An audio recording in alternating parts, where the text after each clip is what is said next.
Welcome to CellarPass TV. We're live in the Red Room at Raymond Vineyards, and today we have DeLoach Vineyards and the wonderful Brian Meloney. Thank you for being here today. Thank you for having me. Absolutely.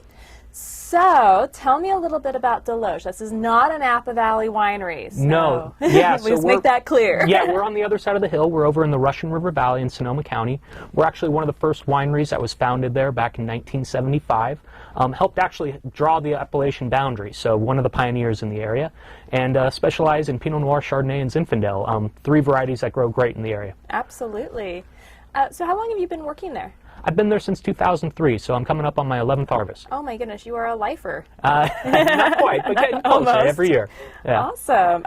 So where do you live, in Napa Valley, Sonoma? I live in Calistoga, so top end of the Napa Valley, you know, right where the valley bends towards Sonoma, so it's a nice place to be, kind of straddles both locations. Exactly. What did you do before you got into the wine industry? Well, I grew up actually on a local ranch out towards the Sonoma coast, and grew up raising lamb and sheep and cattle and things like that, and went to high school. So came from the area, grew up in agriculture, and went to UC Davis, got a degree in viticulture and enology, and happened to get my first crush job really at DeLoach. Nice. Yeah. That's not so bad. So what was your favorite animal that you raised? Was it the sheep? Or? Actually love dairy cows. They have lots of personality. Just, you know, they're nice animals. Sheep are dumb. I don't know what else to tell you. Yeah, but cows have a good personality to them, and, you know, you get to know them. That's very cool. Yeah. Excellent. And what was the name of your favorite cow? Her name was Kayla, actually. Kayla. Yeah. I so like it. all my cows had K names. I don't know how that happened. Kayla, Katie, Candace. Carla, yeah. Carla. Yeah. There's several different ones. That is very cool. So we are starting with the Chardonnay. Mm-hmm. So tell me a little bit about this particular wine. Well, we have two really fun wines today because they're actually kind of preview wines for us. We're not releasing them until this weekend for the solstice. The first is the Estate Chardonnay. And this is from the vineyard right around the winery that when I started working at DeLoach, we replanted actually a year and a half after I'd started working there. The vineyard had been in the ground for about 30 years, had gone into decline, and needed to be reborn, so to speak. And so we reached back to some things that Jean-Charles Boisset brought to California, which is biodynamics, like he learned in Burgundy, right, and implemented that on our own estate. And the 2011 is actually the first vintage where the vineyard's now at maturity, and we were able to harvest all the blocks. So. This is a very special It is. It's wine. kind of, you know, a rebirth, so to speak. It's the baby. Yeah, it truly is. It's the baby of the property. That's incredible. Well, shall we? Cheers. Cheers. Thank you.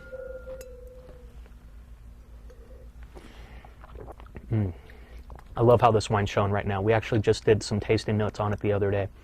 And it just shows, you know, some of those more richer flavor characteristics you get off of Russian River Chardonnay, as well as having really nice acidity and kind of complex layered aromatics. I mean, there's kind of some honeysuckle to it, some more riper apple characteristics, and then just really pretty spice. It is very nice, and you know, for traditional Chardonnay, I definitely like it. Yeah. I'm not always a fan of the Chard, but this one actually is not bad. It's something I would actually pour in my glass when I'm not sitting here.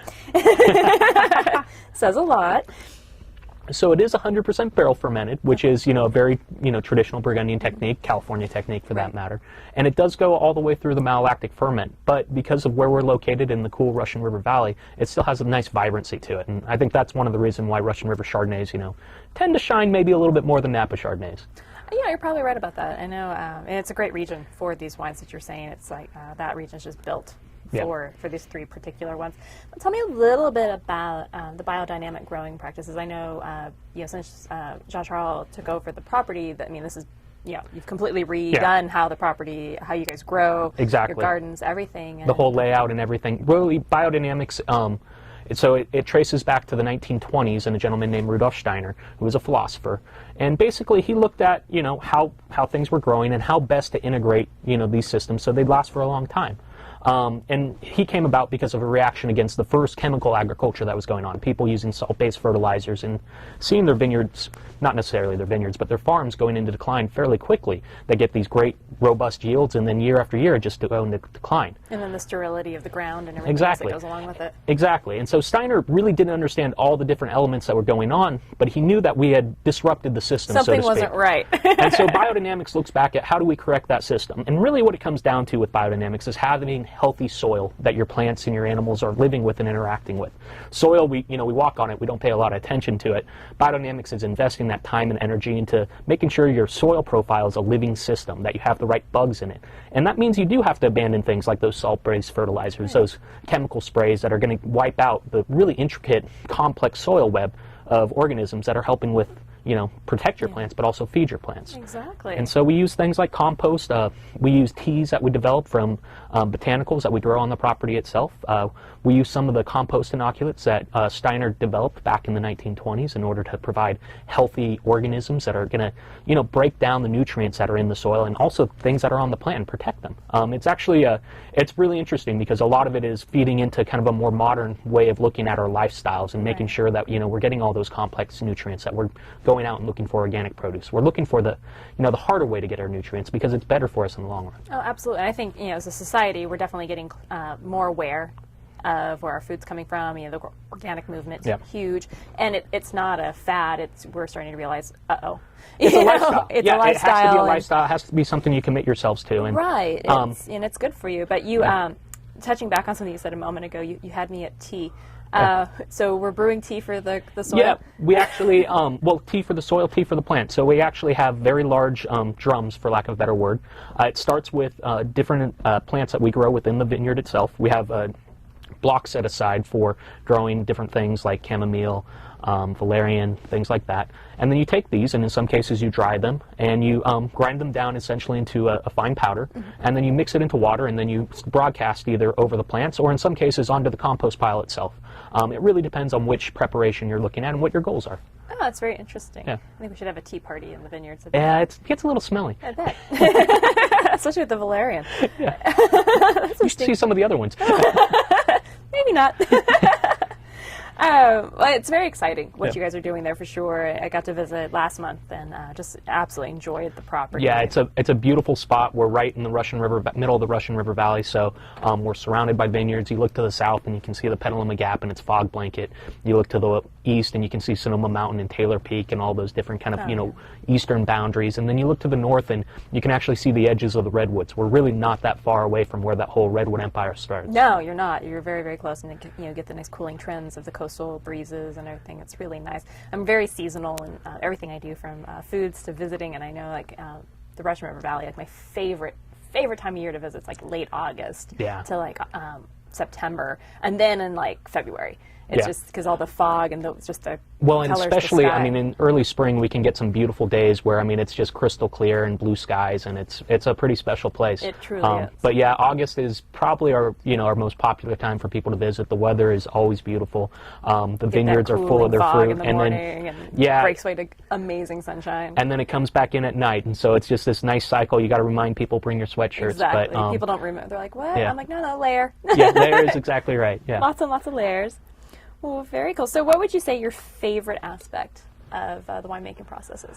Well, really it's being able to live the cycle. Winemaking is not it's not a job that, every day you're doing the same thing. You're watching things develop and grow and change, and every year is different. And, writing that cycle is it's my favorite part of the job. You're not doing one thing, you're doing everything. You're going in and, right now we're making up blends, we're racking wines, starting to bottle, but at the same time we're looking at the vineyards. And so it's that complex, interrelated cycle that we're part of that is really what makes it exciting to me. It's knowing that tomorrow is a different day and there's a different aspect that I'm looking forward to. And you're building up towards, beautiful bottles of wine that we get to share at the end of the day. Absolutely. We do have some comments finally coming in. Yay, team bloggers. I want to say a shout out to Cellar Mistress and In a Fabulous World, and of course my Vine Spot. Thank you all three for joining us today. And Cellar Mistress is saying, wow, great acidity on this estate Chardonnay. Citrus, apple, nutty hint on the finish. Very nice.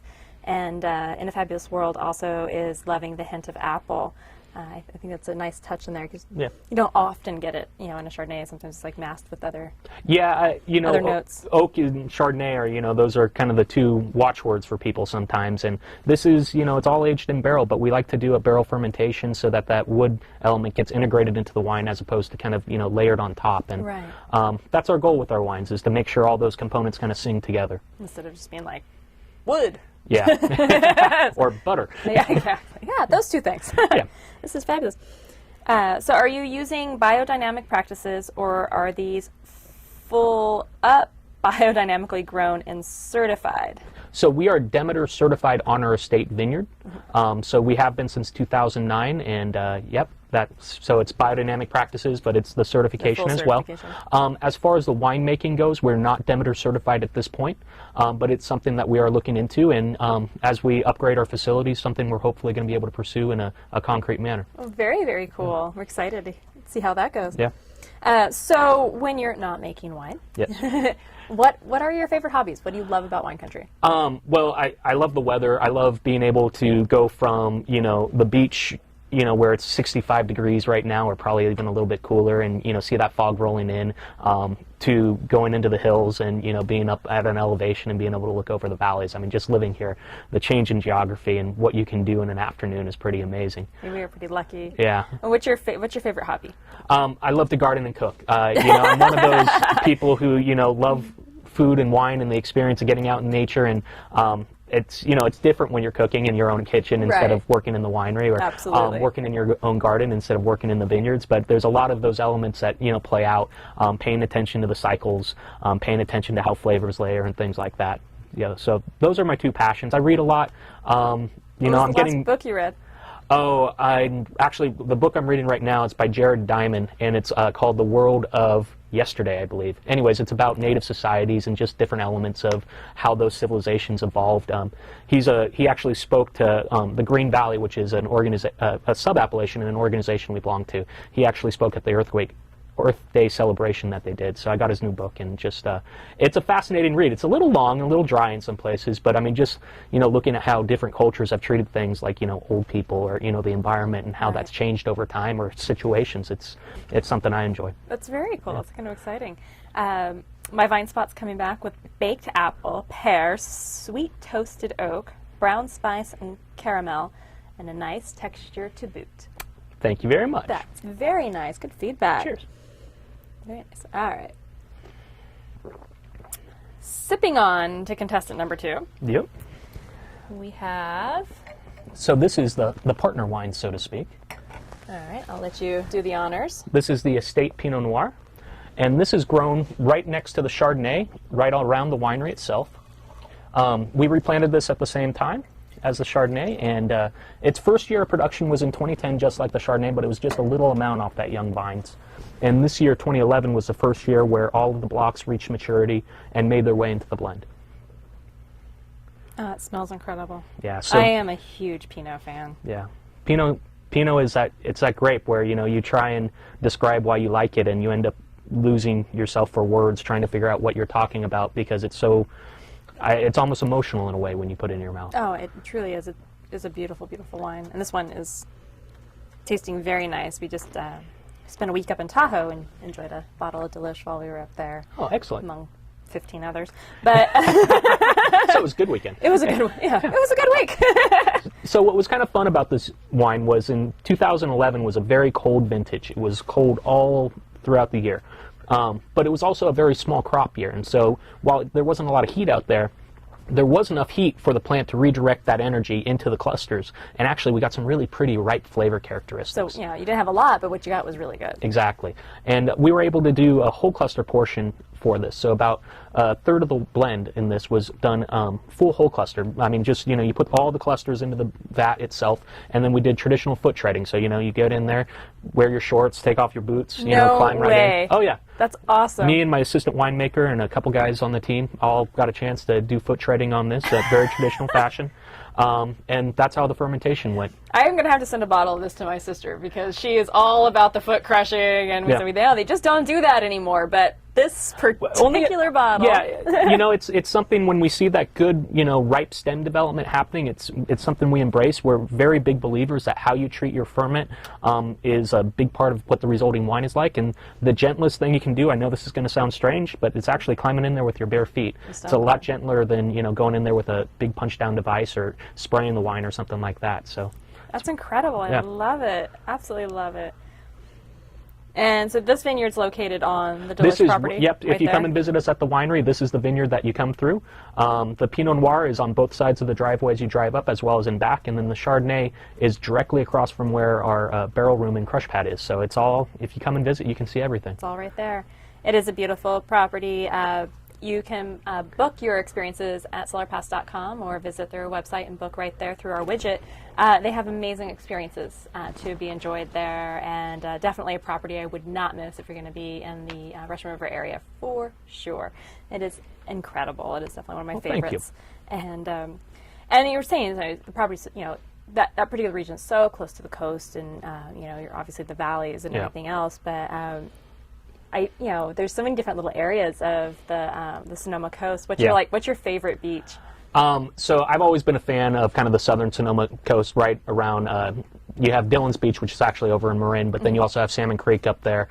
Dorn Beach is a fun beach to go out to. I kind of like those dunes. That's the area I like. I know a lot of people like a little bit further north where it's rockier, but I like the big dunes and the sand and everything. Yeah, I washed about a mile down shore, just trying to surf at Salmon Creek once.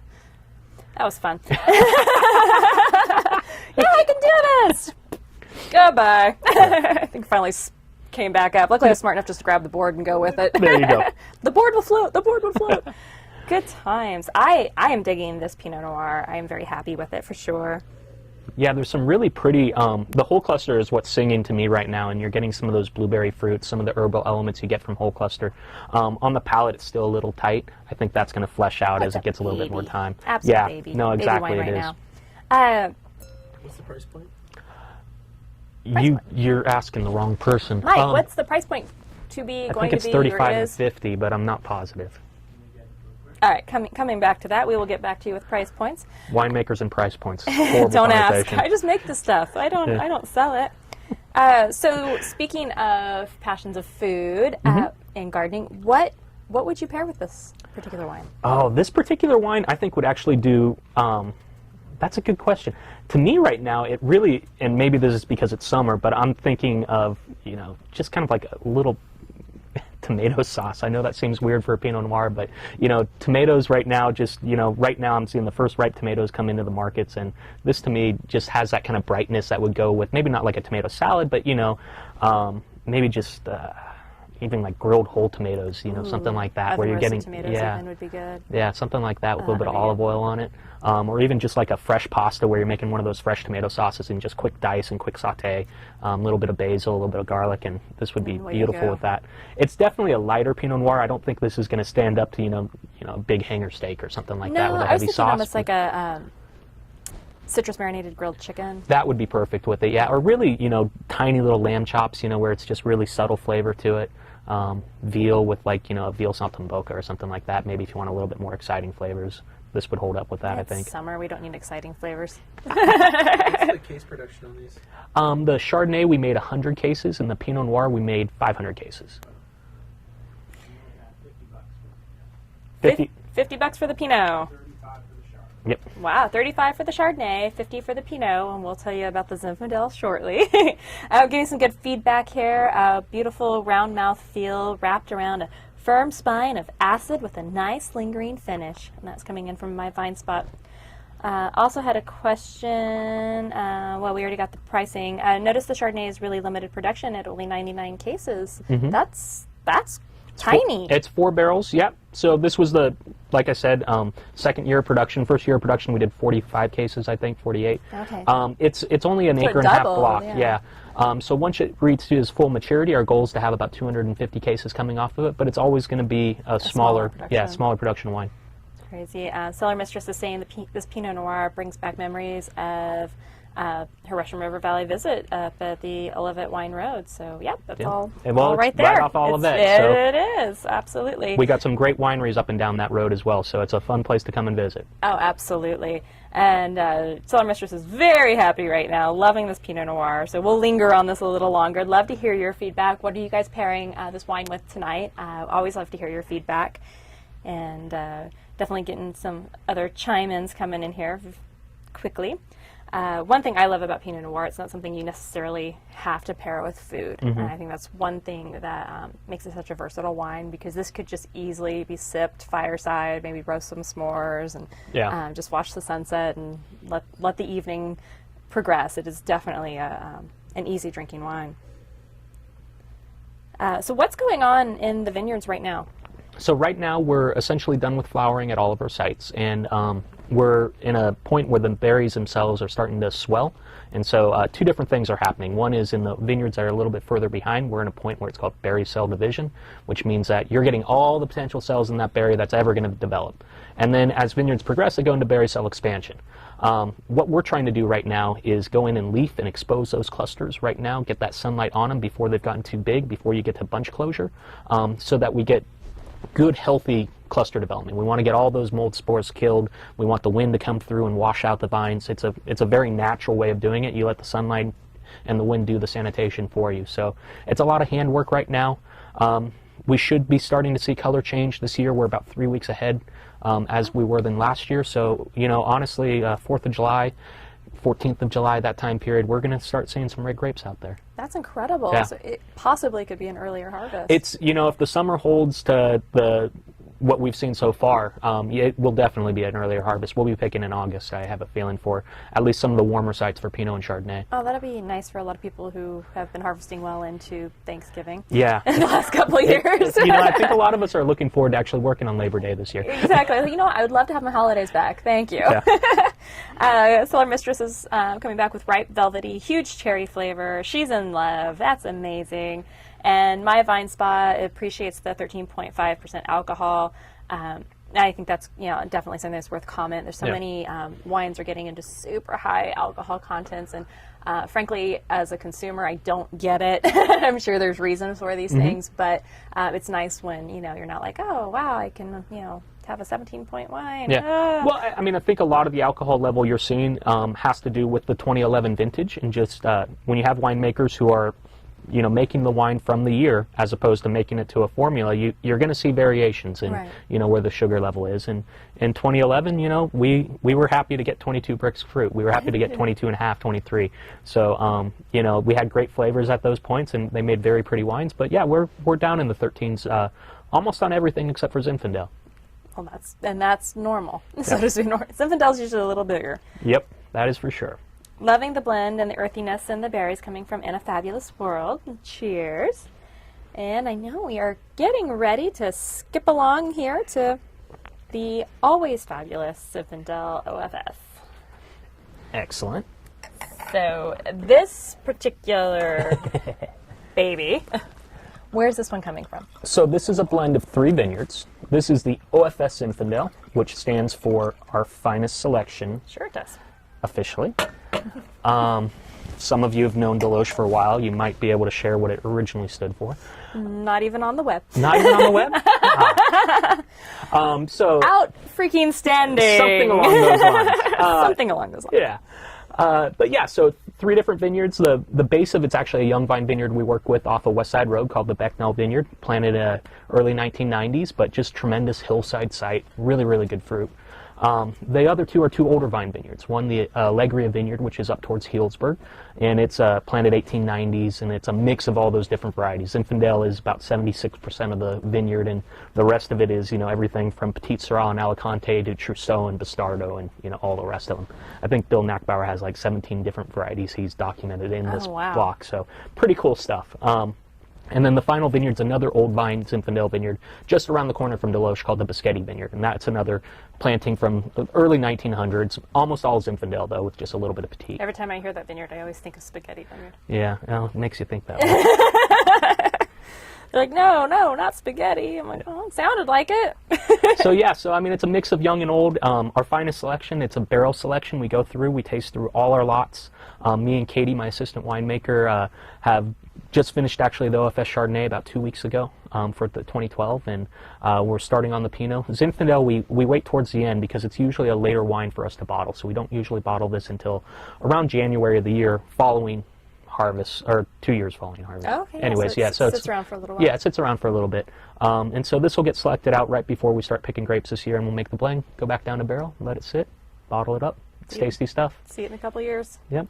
Cellar Mistress is saying regarding the Pinot Noir that she was pairing it with her grilled Mediterranean pine nut crusted salmon. That sounds awesome. That does sound awesome. Yeah.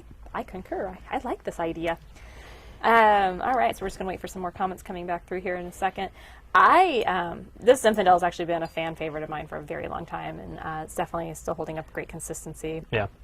Definitely looking forward to how it'll change and develop a little bit over the next year or so. But so far, so good. First sip, not bad at all. Yeah. But of course, being a winemaker, and they're all your babies, which one is maybe one of your more preferred children in the lineup? I have to say, actually, the Chardonnay is probably right now my favorite of these three, and I love all three of these wines. But that Chardonnay, the estate, just because it's a block that is literally very close to where I work on a day-to-day basis, so I see it every day. It's one where we had some struggles early on with it. It was hit really badly by frost damage in 2008. We had to regraft and grow it back up the wire, so to speak. So seeing the quality that we're getting out of that block now it's really satisfying to see that happen, see all that time and that effort come to fruition. So that's more of just a sentimental attachment I have. Right. But Zinfandel has always been my favorite grape to work with. From just the hedonistic, pleasurable part of it. It tastes good out in the vineyard. It tastes good when you're fermenting. It tastes good when you press it. It's just good. It's good, and it's it's hard not to have a smile on your face when you're drinking Zin. So, yeah, I love Zinfandel, and Zinfandel's so good. And I have to say though, for a while, Zinfandel used to be like the go-to wine for years for me, and then I don't know, there was something that just kind of shifted in definitely the California Zinfandels to the point that I migrated over to Pinot Noir for, until about now, but definitely starting to, get those characteristics that always attracted me to the Zin. I think part of it is people were really chasing a riper and riper flavor profile with Zin, and Zin will get really ripe. And you could get to the point where you're picking fruit out, in the Sierra foothills or, Lodi area, and you're bringing it in at 30 bricks. You can do the same thing in parts of Sonoma. Right, and then you get like this blackberry jam glass, which is great, but it's just not... But it's kind of hard to taste, drink a whole bottle of that. Right. And in the Russian River... Try, Yeah, on toast. We tried it on pancakes. It doesn't work, actually. It's just it's not really quite the right match. hard to do. But Russian River Zin, though, has just a beautiful acidity that's natural to it. It's probably one of the coolest appellations that still ripens Zinfandel regularly. And so even though we still have really ripe fruit, I think this is 15% or 15.5. Which is not bad. It still has that nice acidity, though, that keeps it nice and clean, and so you can go back and have that next sip. And I think a lot of people who fell in love with Zinfandel fell in love with those kind of either lower alcohol wines coming out of the Sierra foothills or from, Russian River Zins. Right. And we've been kind of doing the same style year after year, and keeping it consistent. Yeah, it looks like people are kind of trending back to where we were. That's good. It's a very good sign. My Vine Spot has a question going back actually to Pinot Noir. He'd love to hear what you think about what native yeast adds to the Pinot Noir versus cultured. Sure. So we use native yeast as much as possible in our winery across everything. But for the estate, of course, that's even more important since we are trying to follow the biodynamic tenets in the winery as well as out in the vineyard. I really feel the best part about native yeast is that you get multiple organisms kind of doing a little part, and each one does it a little differently. And so like our location, we have a wild yeast out in the vineyard called Klecra, which creates a little bit of a smoky compound, but then it dies off after about 2%. And after that, it's taken over by small populations because we're not dumping, 2 pounds per 1,000 gallons of yeast into these vats. We're talking about, there's microscopic amounts of native yeast from the flora that lives in our winery itself starting the fermentation. And when they do that, they have to create all the yeast themselves from, as they grow. And they're doing that out of the components of the wine. And so you end up with a wine that, it's a little bit slower to start its fermentation, and so you get a little bit longer cold soak. They're making a whole wide range of compounds. They're making glycerols, all sorts of different aromatic alcohols. It just becomes more complex. And so I think with native yeast and native ferments, you get that kind of, better mouthfeel out of it. You get more complex aromatics out of it, and ultimately, usually a better wine. There's a risk with them, though, and that's the other half of it is if you have fruit that comes in, like in a year like 2011, where there was problems out in the vineyard with rot and things like that, even the best selection, when you put it over a sorting table, you can't always clean that out. And so if you have bad organisms like botrytis and Pinot Noir, for example, you're going to want to intervene. And, we do that if we have to, but our goal is always to do native yeast. That's incredible. Infab This World was saying she was pairing her Pinot Noir with grilled chicken and goat cheese salad. Actually, I had that for lunch today, but not with Pinot Noir, so maybe I should have waited. Very good. And my Vine Spot is commenting on this particular wine, the round mouthfeel wrapped around a firm spot. Yep. We already talked about that. That was the other one. What would you be pairing with the Zinfandel? I mean, this to me is like short ribs. I mean, you can go a little bit beefier and heavier. Tri-tip would be awesome with this. Just, literally cut off a hunk of French bread. Not much more than keep that. it simple. Yeah. Simplicity. I mean, you could do more with this wine. You can, it's got some nice acidity to it. So, I mean, you could go some more complicated dishes. I think Zinfandel and Pinot Noir flavor-wise actually have a lot of kind of like Zinfandel takes over where Pinot Noir stops, if that makes sense. Mm-hmm. So there's a lot of the same spectrum of flavors that work with both varieties. So, you could work with lamb, you could work with beef. Be a little bit harder with the fish, but you got like a cipino or something like that. So this would be got a bold flavor. Yeah, you got that bold flavor. It'd work fine. That would definitely work for sure. Call me classic, but I definitely love the barbecue with the Zinfandel. It's like, yes, please, let's roll with that. I could see this with a really, really deep, long summer barbecue sauce on just about anything. It would be good. Just throw it on the bread. You go up to Buster's in Calistoga and you get some of his barbecue. This would be all right. Yeah, it wouldn't be bad at all. And that is good stuff. You got to steer clear of that sauce, though, man. If you get the spicy, it's spicy. Yeah, they're not messing around. No. That's like too spicy. It's like, I'll take a drop and put that in the other one. Maybe cut it. Yeah, exactly. Just a dropper of that. There we go. We're all set. Polishes your silver really well. It does polish your silver really well. Cellar Mistress is saying, great Zen, very juicy, elegant, not overpowering. With the burn I love. Needs barbecue for sure. Absolutely. Nice. And Cellar Mistress is moving to Napa Valley, so she will become a local here very soon. We're very excited about that. Going to have to come and visit us. Oh, I'm sure you're on her list. I have no doubt. So we're super excited. She's been in Iowa forever, and now she gets to finally live her dream. So we're excited to welcome her to the fabulous world of wine on a daily basis. And really, do we have any special events, Mike, that we need to talk about, that we should tell people? We have a great weekend event coming up right now. So we're having our summer solstice party, which is the release of the estate wines, but we're also going to have our culinary team putting together different things coming out of our garden and such. Eric Pooler, who's in charge of our viticulture program, is going to be teaching people about biodynamics at the winery. And so this is all on, is it Saturday, Mike? Sunday. So solstice actually starts tomorrow night, but a couple days later we're going to have our solstice party, and come out to the winery. It's going to be a fun time. I knew there was something cool going on at DeLoach. That's why I put you in our solstice email. We're going to do good stuff. So it's a beautiful spot. We'll be back at the guest house, which is a fabulous location. It is beautiful. And you'll be right next to the biodynamic gardens, the organically grown chickens and the sheep and all that fun stuff, and right in the middle of the vineyards. Sounds really exciting. Well, we thank you so much for being here today. Thank you, Sarah. This has been wonderful. So cheers. Cheers. And cheers to everyone who joined in today, all of our bloggers. We love you, and we couldn't do this without you. We hope you enjoyed the wines as much as we did, and we look forward to seeing you again. I believe we're skipping next week, as we will be traveling to Santa Barbara and visiting a whole new wine country, but we will be back again definitely on, the 17th?